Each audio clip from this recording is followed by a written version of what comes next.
আসসালামু আলাইকুম ওয়া রাহমাতুল্লাহি ওয়া বারাকাতুহু। ইন্নাল হামদুলিল্লাহ ওয়াসসালাতু ওয়াসসালামু আলা রাসূলিল্লাহি আম্মা বা'দ। প্রিয় দর্শক, আপনাদের সবাইকে অনেক অনেক মোবারকবাদ জানাচ্ছি। আলহামদুলিল্লাহ, আমরা পুরো মাস জুড়ে আপনাদের সাথে ছিলাম। আপনারা দেখছেন যুগান্তর কর্তৃক আয়োজিত ফ্রেশ ড্রিঙ্কিং ওয়াটার নিবেদিত রমজানের আলো। যে আলো আমরা জ্বালিয়েছিলাম এই আয়োজনটির মাধ্যমে, যে আলো আমরা জ্বালিয়েছিলাম যেদিন রমজানের চাঁদ উদিত হয়েছিল, সেদিন থেকে সেই আলো আজকে অথবা আগামীকাল নিভে যেতে পারে। অর্থাৎ রমজান বিদায় নিচ্ছে আমাদের কাছ থেকে, এবং রমজান যখন বিদায় নেয় সাথে সাথে শাওয়ালের চাঁদ উদিত হয়। তখন থেকে আমাদের ঈদের আমেজ, ঈদের উৎসব শুরু হয়ে যায়। কিন্তু ঈদ উৎসব আমরা কিভাবে শুরু করব, এটা হলো বিষয়। আমাদের মধ্যে অনেকেই আছি এই ঈদের চাঁদের অপেক্ষা করা হবে। ঈদের চাঁদ যখন উদিত হবে সেলুনগুলোতে ভরপুর হয়ে যাবে। যেই ছেলেটা আল্লাহকে ভয় করে দাড়ি রেখেছিলেন, তিনি এখন দাড়ি কাটতে যাবেন। এমন অনেক আল্লাহর বান্দা আছেন ঈদ উৎসবকে সামনে নিয়ে বিশাল বিশাল বাদ্যযন্ত্র নিয়ে রাস্তার মধ্যে নেমে যাবেন, হই হুল্লোড় করবেন, গান বাজনা করবেন। এমন অনেককে আমরা দেখব যারা ঈদ উৎসবকে সামনে নিয়ে বাইকে তারা 300 ফিটে চলে যাবেন। এইভাবে তারা ঈদ উৎসব পালন করে থাকেন। আসলে কি এটা ঈদ উৎসব নাকি এটা ওয়াঈদ? এটা কি ঈদ নাকি ওয়াঈদ? এটা কি আনন্দ নাকি অভিশাপ? এটা আমাদেরকে চিন্তা করতে হবে। আজকে তো আমাদের কান্নার দিন। যদি আজকে ঈদের চাঁদ উদিত হয়, তাহলে আমি আপনাদেরকে বলি আবু বকর রাদিয়াল্লাহু তাআলা আনহুর কথা, ওমর বিন খাত্তাবের কথা। যারা ঈদের চাঁদ উদিত হলে কান্নাকাটি করতেন, তারা বলতেন আনন্দ তো তাদের জন্য যাদের সিয়ামকে আল্লাহ তাআলা কবুল করেছেন। তাদের জন্য তো আনন্দ নয় যাদের সিয়াম কবুল হয়নি। আমি তো জানি না যে আল্লাহর দরবারে আমার গুনাহখাতা ক্ষমা করাতে পেরেছি কিনা। এ কথা চিন্তা করে তারা কাঁদতেন। আর আমরা উৎসবে আমেজে উচ্ছ্বাসে হারিয়ে যাই এবং এমন সব উৎসব পালন করি যার সাথে ইসলামের ন্যূনতম সম্পর্ক নেই। মনে হয় যে শয়তান আবদ্ধ থাকার কারণে 1 মাস যা করতে পারিনি, শয়তান ছাড়া পাওয়ার সাথে সাথে আমরা কাজা কাফারা আদায় করে ফেলছি। আমরা ইচ্ছে মতন যা খুশি তাই করছি। না, এটা ঈদ উৎসব নয়, এটা আনন্দ নয়, এটা বিষাদের ছায়া, এটা অভিশাপ। আমরা এই অভিশাপ থেকে বেঁচে থাকার চেষ্টা করব। আসুন আমাদের কি করণীয় সেই সম্পর্কে কয়েকটা কথা বলি। নবীজি সাল্লাল্লাহু আলাইহি ওয়াসাল্লাম চাঁদ রাতকেও গুরুত্ব দিয়েছেন।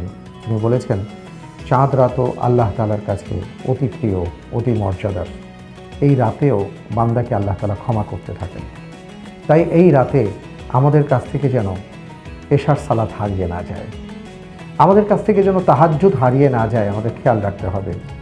আমরা প্রতি রাতের মতোই যেভাবে সেহরিতে উঠতাম, এই রাতে উঠব, 2 রাকাত 4 রাকাত তাহাজ্জুদ পড়ব, ফজরের সালাত জামাতের সাথে পড়ব, আল্লাহর কাছে কান্নাকাটি করব, দোয়া করব রব্বুল আলামিন যেন আমাদেরকে ক্ষমা করে দেন।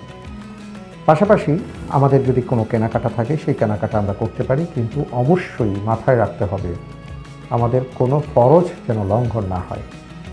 ঈদের দিনে ফজরের সালাত আমরা জামাতের সাথে আদায় করব। রাসূল সাল্লাল্লাহু আলাইহি ওয়াসাল্লাম ঈদের পরে যখন সূর্য উদয় হতো, সূর্য উদয়ের পরপরই তিনি ঈদ উল ফিতরের সালাত আদায় করতেন, কারণ ঈদ উল ফিতরের সালাত একটু বিলম্বে আদায় করা সুন্নাহ, আর আজহার সালাত একটু আগে আগে আদায় করা সুন্নাহ। যাই হোক, নবীজি সাল্লাল্লাহু আলাইহি ওয়াসাল্লাম যেটা আমাদেরকে নির্দেশ দিয়েছেন সেটা হলো আমরা এক রাস্তা দিয়ে আসব, আরেক রাস্তা দিয়ে যাব।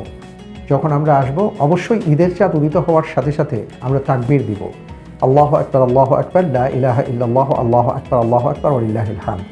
ঈদের চাঁদ দেখার সাথে সাথে আমরা আল্লাহর কাছে দোয়া করব, এই চাঁদ যেন আমাদের জন্য নিরাপত্তার হয়, এই চাঁদ যেন আমাদের জন্য শান্তির হয়, আমাদের জন্য সুখের হয়। আল্লাহ সুবহানাহু ওয়া তাআলার কাছে এইভাবে আমরা দোয়া করব, তাকবীর ধ্বনি দিব, জোরে জোরে দিব, জোরে জোরে আল্লাহু আকবার, আল্লাহু আকবার করব। এবং এই তাকবীর ধ্বনি দিতে দিতে আমরা আমাদের বাসা থেকে বের হব। বের হওয়ার সময় আমরা সুন্দর জামা, ভালো জামাটা পরব, নতুন জামা বলছি না, আমার ঘরে যে ভালো জামা আছে সেই জামাটা পরব। কিছু মিষ্টি মুখ করে খেজুর খেয়ে বের হব, এটা সুন্নাহ, রাসূল সাল্লাল্লাহু আলাইহি ওয়াসাল্লাম এটা করতেন। এবং পরিবার নিয়ে বের হব, ঈদগাহে আসব।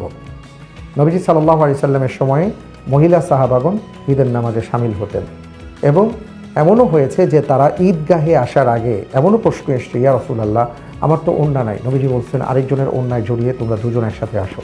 একজন নারী সাহাবী বলছেন, ইয়া রাসূলুল্লাহ আমার তো অসুস্থতা আছে যেটা নারীদের হয়ে থাকে, তিনি বলেছেন যে তুমি ঈদগাহে আসো, নামাজ পড়ো না, তুমি দোয়ায় শামিল হও। সুবহানাল্লাহ, এইভাবে তাদেরকে আদেশ দেওয়া হয়েছে। তো এই জন্য আমি বলবো যে যারা সালাত আদায় করবেন, যদি আপনারা ঈদগাহে যেতে পারেন, ঈদগাহে যদি আপনাদের ব্যবস্থা থাকে নিঃসন্দেহে উত্তম। আর যদি ঈদগাহে সেই ব্যবস্থা না থাকে, দূর হয়, তাহলে আপনারা আপনাদের মসজিদে যেতে পারেন। মা বোনদের জন্য যদি ব্যবস্থা থাকে, মা বোনদেরকেও নিয়ে যাবেন। ঈদের সালাত এটাও একটা ঈদের উৎসব। কেবল পুরুষরা আদায় করবেন, মহিলারা আদায় করবেন না, সেটা না। তাই আমি বলবো আমাদের উচিত ঈদগাহে নারী পুরুষ নির্বিশেষে যাওয়া, এবং নারীদের জন্য আলাদা ব্যবস্থা থাকা, পুরুষের জন্য আলাদা ব্যবস্থা থাকা। আমরা ঈদগাহে আসবো, তাকবীর দিতে দিতে আসবো, সবার সাথে মুসাফা করব, এবং এই ক্ষেত্রে একটা দোয়া আছে, তাকাব্বালাল্লাহু মিন্না ওয়া মিনকুম সালিহাল আমাল। এটা হলো ঈদ শুভেচ্ছা বার্তা। আল্লাহ তাআলা আপনার এবং আমাদের পুরো বছরের আমলগুলোকে আল্লাহ তাআলা কবুল করেন, সুন্দরভাবে জীবনযাপন করার তৌফিক দান করেন। আমরা এই দোয়াটা বলবো যার সাথে দেখা হয়, এবং সেই সাথে যখন ঈদগাহে আসবো আমরা 2 রাকাত সালাত আদায় করবো। ঈদগাহে এসে আর কোনো নামাজ পড়বো না, আমরা নামাজের অপেক্ষা করব। এই নামাজের আগে এখানে মূলত খুতবা হয়, আলোচনা হয়, তারপরে ঈদের নামাজ হয়। তো ঈদের নামাজের পরে মূলত খুতবাটা দেওয়া হয়।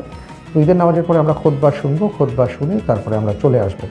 এই নামাজে আযান নেই, এই নামাজে ইকামত নেই, এই নামাজে অবশ্যই আমরা শামিল হব। তারপরে আমরা আরেক রাস্তা দিয়ে বাসায় যাব, যাতে করে বেশি মানুষের সাথে আমাদের দেখা হয়। এই দিনে আমরা সবাই সবার সাথে সাক্ষাৎ করব। আমাদের বাচ্চাদেরকে আমরা আরেক প্রজন্ম, পরবর্তী প্রজন্মর সাথে যেন আমাদের আত্মীয় স্বজনের সাক্ষাৎ হয়, পরিচয় হয়, সেই চেষ্টা করব। এই জন্য আত্মীয় স্বজনদের বাসায় যাব, তাদেরকে আমন্ত্রণ জানাবো। জোহরের ওয়াক্তে জোহরের সালাত, আসরের ওয়াক্তে আসরের সালাত, মাগরিব এশা ঠিকঠাক মতন আদায় করব, এবং জামাতের সাথে আদায় করব। যদি সম্ভব হয় আপনি আপনার সন্তানকে একটু নিয়ে যান এমন কোথাও, যাতে করে দেখলে সে বুঝে কত বড় নিয়ামত আল্লাহ তাকে দিয়েছেন। এই জন্য আপনি হয়তো এতিমখানায় যেতে পারেন, কবরস্থানে যেতে পারেন, ও যেন বুঝতে পারে। এবং আমরা আমাদের ময়মুরব্বী যারা আছেন তাদের খোঁজ খবর নেব, শুধু মোবাইলেই না। যদি আশেপাশে বাসাবাড়ি হয় আমরা সরাসরি যাব। আজকে এই মোবাইলের যুগে, ভার্চুয়াল সময়ে আমরা এমন একটা অবস্থা হয়েছে, সব কিছু মোবাইলের মাধ্যমে আমরা সারার চেষ্টা করি, এটা ঠিক নয়।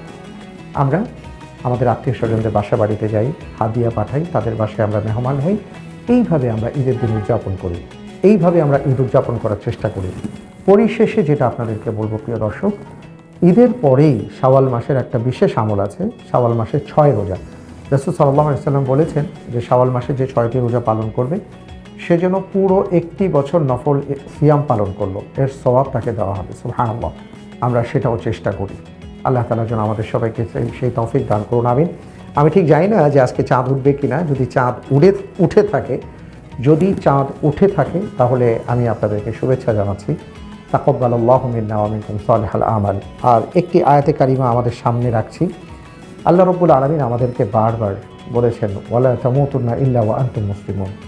পরিপূর্ণ মুসলিম না হয়ে তুমি মৃত্যুবরণ করো না। প্রিয় দর্শক, আমরা ঈদের চাঁদ উদিত হবার সাথে সাথে আমরা যেন হারিয়ে না যাই, আমাদের পরিচয় যেন হারিয়ে না যায়। আমরা যে মুসলিম, আমাদেরকে যে কবরে যেতে হবে, এটা যেন আমরা ভুলে না যাই। আমাদের অনেক আত্মীয় স্বজন, প্রতিবেশীরা আছেন যারা ইন্তেকাল করেছেন। ঈদের দিন দোয়া কবুলের সময়, ঈদের নামাজ, ওই সময় দোয়া করলে দোয়া কবুল হয়। আমরা তাদেরকে যেন দোয়ায় শামিল রাখি। সবাইকে অনেক অনেক শুভেচ্ছা আমাদের সাথে থাকার জন্য। পুরো মাস জুড়ে আমরা একসাথে ছিলাম। আল্লাহ রাব্বুল আলামিন যারা দেখেছেন, যারা শুনেছেন, যারা ক্যামেরার পিছনে ছিলেন, যারা সর্বোপরি এই আয়োজনের ব্যবস্থা করেছেন, সবাইকে আল্লাহ তাআলা উত্তম বিনিময় দিয়ে ধন্য করুন, আমিন। সবাইকে ঈদ মোবারক, ঈদ শুভেচ্ছা। তাকাব্বালাল্লাহু মিন্না ওয়া মিনকুম সালিহাল আমাল। আসসালামু আলাইকুম ওয়া রাহমাতুল্লাহি ওয়া বারাকাতুহু।